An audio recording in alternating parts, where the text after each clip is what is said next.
This week on ANN, we have more news from the 2018 Annual Council. Loma Linda University meets with international healthcare leaders. And the first female double amputee to run in the New York Marathon runs for ADRA. These stories and more coming up.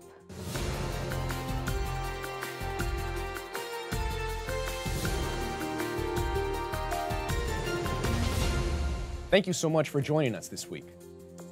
Since the document Regard for and Practice of General Conference Session and General Conference Executive Committee Actions was voted during the 2018 Annual Council, a lot of inaccurate information has been going around on social media. In a recent article, Pastor Mark Finley, a well-known evangelist, addressed 7 myths and 7 facts about the recently voted document. Myth 1. The document is an overreach by the General Conference to centralize power. Fact 1. The document actually states planning for and ensuring compliance shall initially be entrusted to the entity closest to the matter. That's paragraph 1, line 25. Myth 2.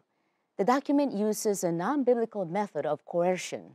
Fact 2. The document does just the opposite. Here's what the document states. Administrators dealing with any matter of noncompliance shall exercise Christian due process, which will include much prayer and dialogue. Paragraph 2, line 35. Myth 3. The document is a heavy-handed authoritarian approach to problem solving. Fact 3. The document provides for tolerance. It allows the administrators of the entity that is perceived to be out of compliance a 60-day period to further dialogue and offer solutions to the challenging situation. Paragraph 2, line 1. Myth 4. The final vote of authority regarding consequences rests in Silver Spring, Maryland, with a GC Administrative Committee. Fact 4. The document clearly states if after the organization closest to the matter has been unable to resolve a compliance issue and the General Conference Compliance Review Committee has recommended consequences, only the General Conference Executive Committee and/or the General Conference in session has authority to implement the recommendation. That's in paragraph 3, line 27 through 30. Myth 5. This document changes the culture of the Seventh-day Adventist Church and inhibits freedom of conscience. Fact 5. What will change the culture of the Seventh-day Adventist Church is if the votes of the General Conference in session and its executive committee are not respected.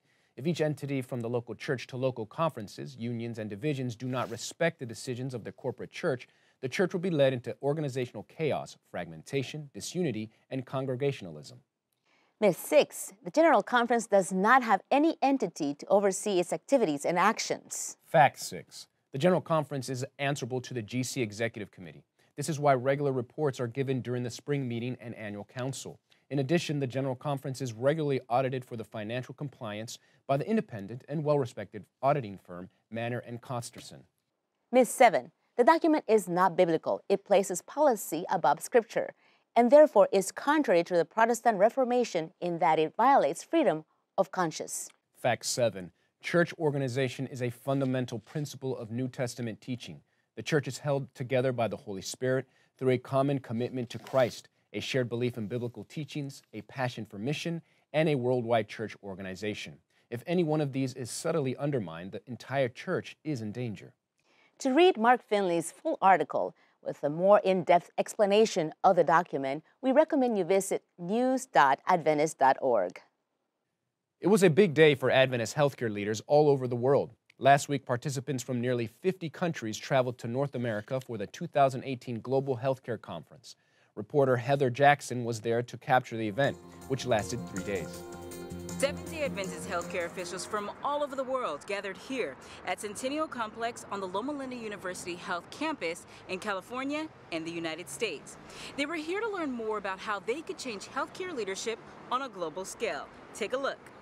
We have over 300 of you here from 44 different countries. With hundreds of leaders gathered in the spirit of learning, Richard Hart, the president of Loma Linda University Health, didn't want to miss an opportunity to introduce them by country. Anybody here from Mozambique? Yes, Mozambique. Way in the back. Yes, thank you. This year's conference theme, Embrace Change, Building Today's Leaders, focused on leadership and governance issues faced by healthcare organizations in developing countries worldwide.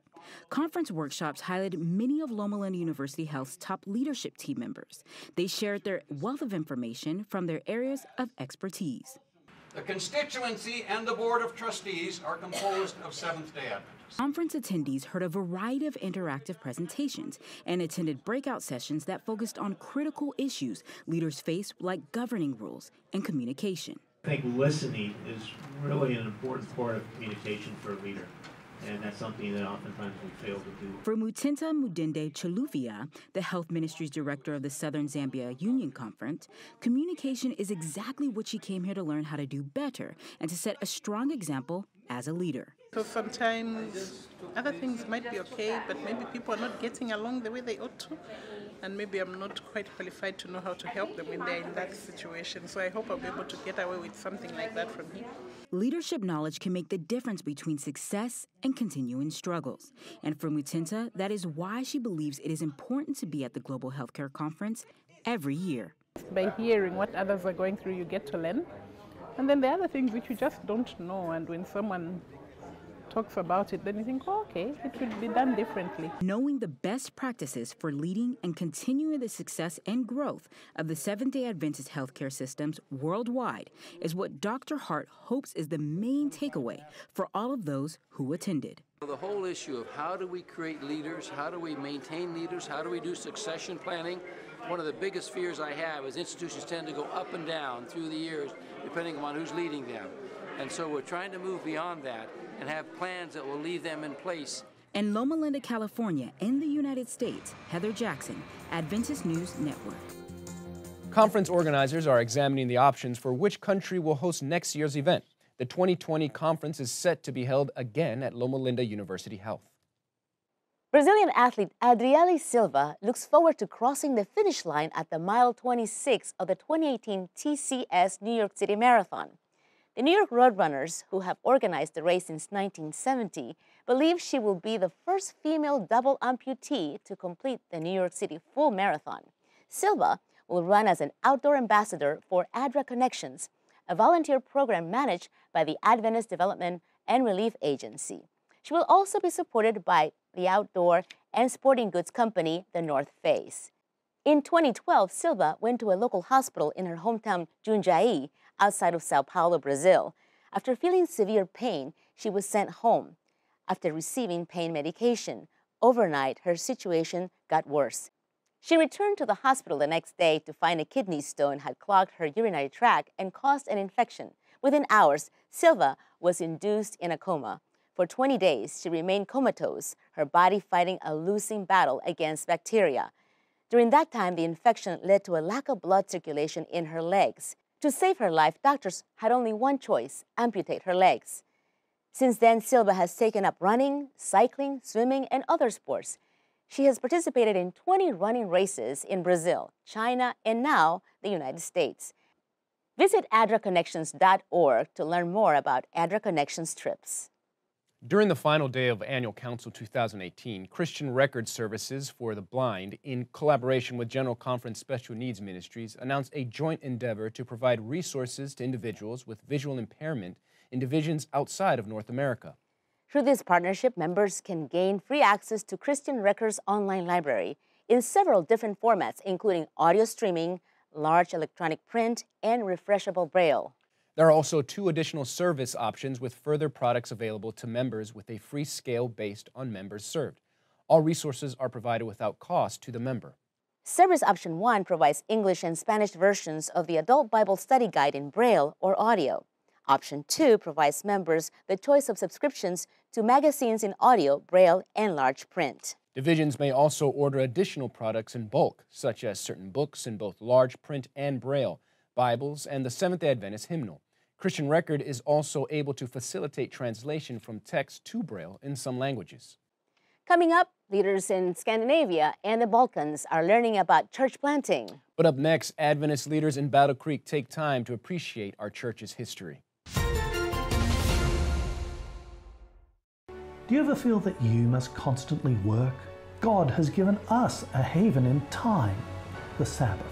That's why we are celebrating Creation Sabbath on October 27, a day when all creation can rest, enjoy the wonderful world God made for us, and look forward to the even better new creation He has promised.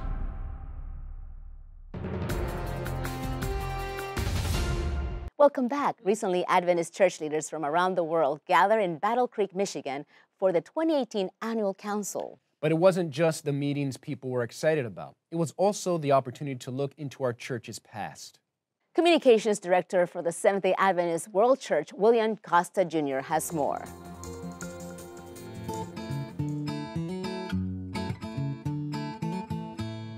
We are in the city of Battle Creek.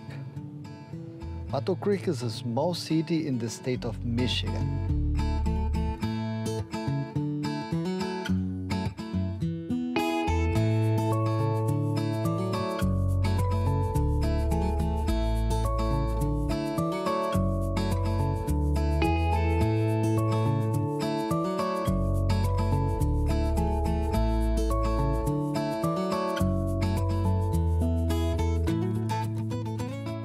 Now we are approaching the historic Adventist village. This area preserves the homes and institutions in the very beginning of the Seventh-day Adventist Church.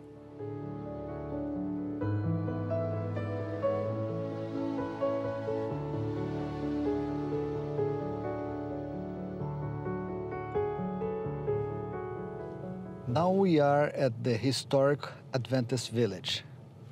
And on my left is the home of the Whites, Ellen and James White and the children. I can only imagine the difficulties that they had to live here in this area, even during the winter. But God sustained them, gave strength to them, and they did what they did. It's amazing to be here where Sister White and the family lived for 7 years. And I'm so excited to see where Ellen White lived. They all lived in this house at one time. The only house where all the family lived together for that 7 years. They had 4 children.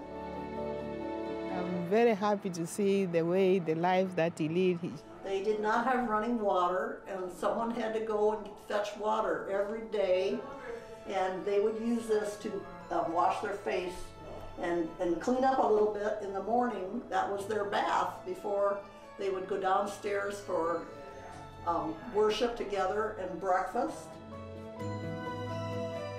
And she managed to take care of both very nicely, and this is really inspiring, and I'm so blessed to be here. This room was the children's playroom, so children were happy here to be home when Mother was home. She was doing the writing, and at the same time, she had a place for the kids to play, so she could manage both work and family. When you see some of the children's toys, Willie remembers playing with his blocks on the floor while he was here with his mother. She had a family to take care of, but she has God's work to take care of. It was so inspiring what I saw. And we're looking forward when we will meet Ellen G. White, James White at the feet of Jesus. It's going to be a glorious experience.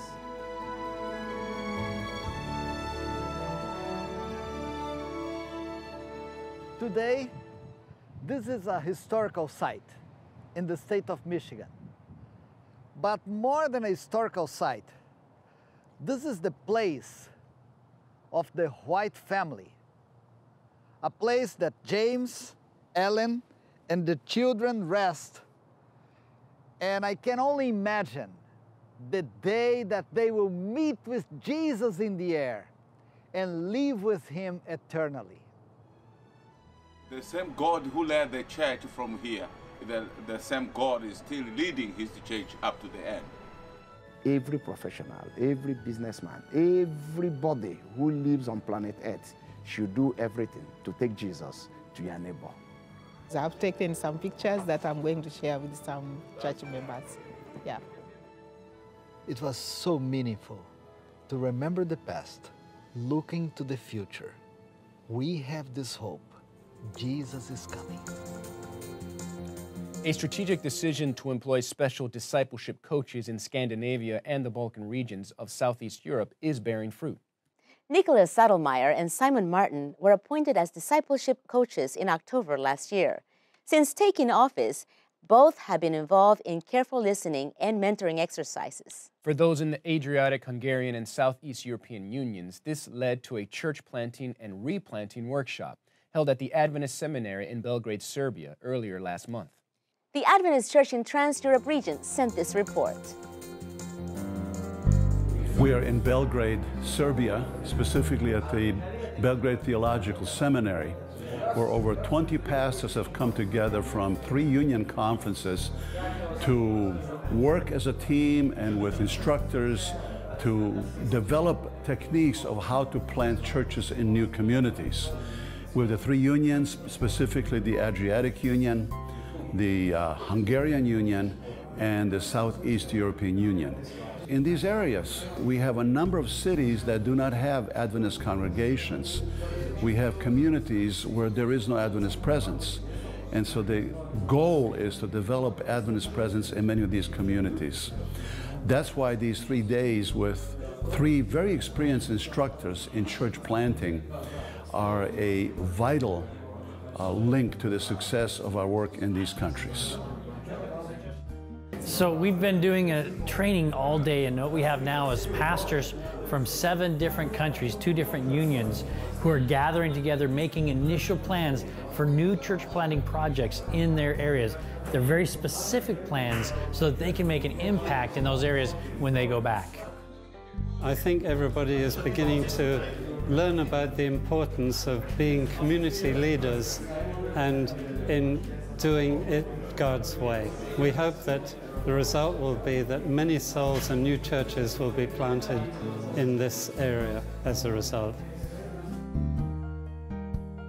This week we are really focusing on mission and specific plans for mission in some of the cities of this country and some of the surrounding countries. We're talking about something that's very close to my heart, something that I have experience in, that's church planting.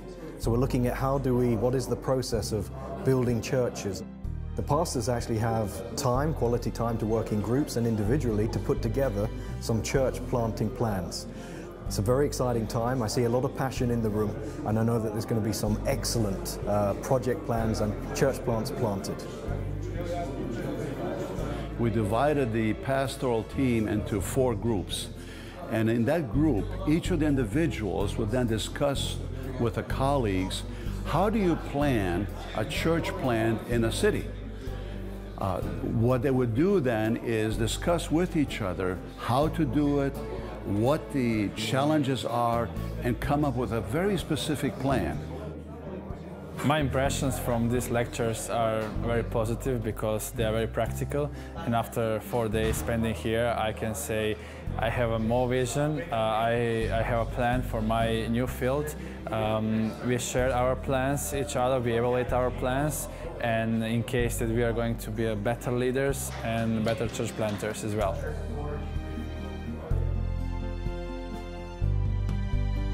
The best thing that I heard is that with God's mercy we can do all things, but we need to plan and put this in practice.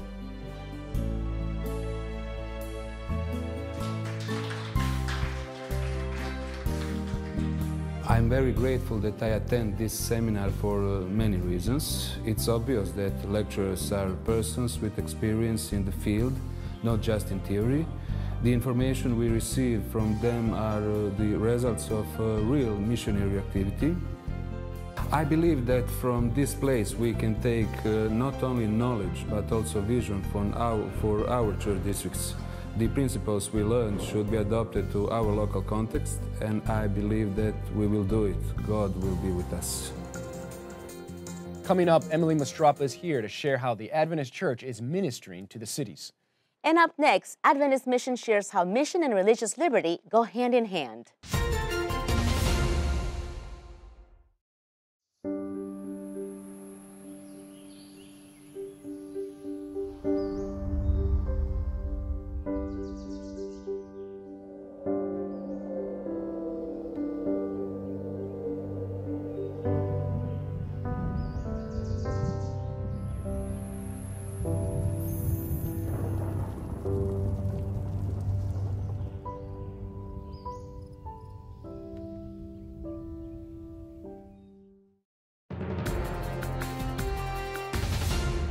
Welcome back. Religious liberty is a right that the Seventh-day Adventist Church has defended for years. Let's see how religious liberty and mission go hand in hand. Adventist Mission has more.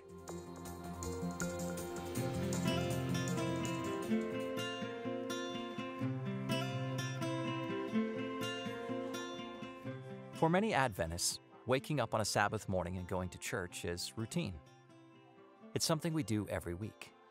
Many of us can't imagine anything more serious than the occasional illness or bad weather preventing us from going to church. For the most part, we have the freedom to worship when, where, and how we want. This freedom is called religious liberty. Religious freedom, or sometimes called in the international community freedom of religion or belief, is part of a cluster of values that the international community has identified as necessary for human flourishing, for peaceful coexistence, and also for societal prosperity. Religious freedom has its root in God. God created freedom, and the reason is very simple. Without freedom, love is impossible. Love has to be a choice. So therefore, God created freedom. Also, even at a deeper level, we can think all human beings are created in the image of God. So if God is free, then God's image ought to also enjoy the same freedoms. Religious freedom is fundamental in accomplishing the mission of the Adventist Church, both theologically and practically. The freedom to believe is only as valuable as your ability to build a church to worship in, or to share your beliefs with someone else, or to keep a day holy according to your religious beliefs. Without that ability to act, religious freedom doesn't really exist. Religious liberty is typically seen as fighting for the Adventist Church's right to worship, or an individual Adventist right to worship. But at the Office of Public Affairs and Religious Liberty, or PARL, at the World Church Headquarters, Adventists take religious liberty one step further. One of the things that I'm very proud about our church is that we don't just protect religious liberty for Seventh-day Adventists. We recognize that religious freedom is a gift from God, and that we can't coerce anyone to follow Him. We have to protect the rights of all people. For instance, PARL has signed on to a legal case where a young Muslim girl was fired from work for wearing a religious headdress. PARL representatives have supported the rights of individuals from other faiths in efforts to uphold their religious freedom. What PARL advocates is an essential right God intended for every human being. Well, without going into all the facts for this case, the important thing to note is that many people would say, why would we ask to protect the rights of a young Muslim girl? It's because those similar rights in the workplace are the same things that we as Adventists require when we want to get Sabbath accommodation. And so that's why sometimes in explaining it to people, it's important for them to understand that religious freedom for all is important. And without it for all, we can't get it for ourselves. Watch this and other mission stories online by visiting AdventistMission.org. Then click on videos at the top. October 31st is World Cities Day. It is estimated that more than 60% of the world's population live in cities. The Adventist Church recognizes the need to reach everyone. Emil Mastrapa is here to talk about how the church is reaching those in the big cities. Today, 55% of the world's population lives in urban areas. This number is expected to increase to 68% by 2050, with close to 90% of an increase taking place in Asia and Africa. World Cities Day is October 31. This day aims to promote the international community's interest in global urbanization, enhance cooperation among cities, and contribute to sustainable urban development. The general theme for World Cities Day is Better City, Better Life. This year's sub-theme is Building Sustainable and Resilient Cities. The main event will be celebrated in Liverpool, UK. There is a pressing need for new, innovative tools and approaches that strengthen local administrations and empower citizens. Follow along by using the hashtag World Cities Day. The Adventist Church is reaching people in big cities through Mission to the Cities.